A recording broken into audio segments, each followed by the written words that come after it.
কি অবস্থা, আমি তো একদম কাবু, একদম সব মোটা মোটা করে নিচ্ছি। এই যে প্রচণ্ড ঠান্ডা, একটু করে টুপি পরবো, তারপরে আগুন তাপাতে যাবো বাইরে, তার আগে একটু চা খাই নিচ্ছি। তো এখন আমি বানাচ্ছি চা।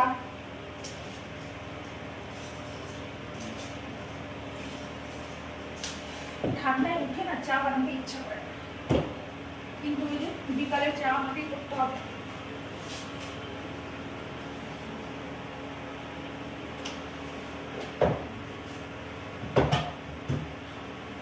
তোমাদের সবার কি চা খাওয়া হয়ে গেছে?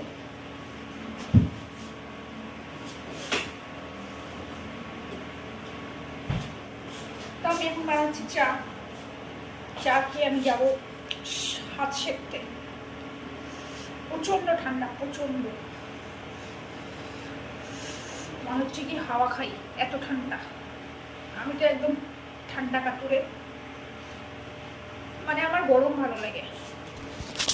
আমি যত খুশি গরম সহ্য করে নিতে পারবো, কিন্তু ঠান্ডা আমার একদম সহ্য হয় না, একদম না।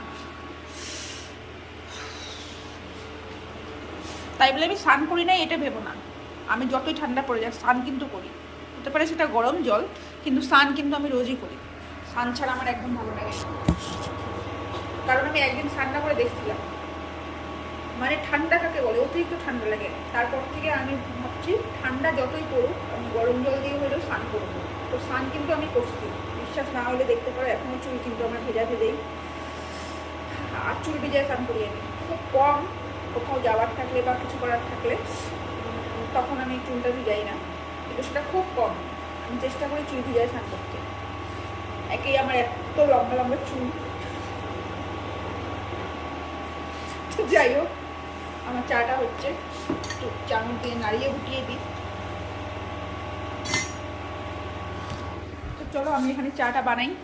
এই দেখো আমার চা হচ্ছে, ও হয়ে থাক, চা খেয়ে নিই, টাটা।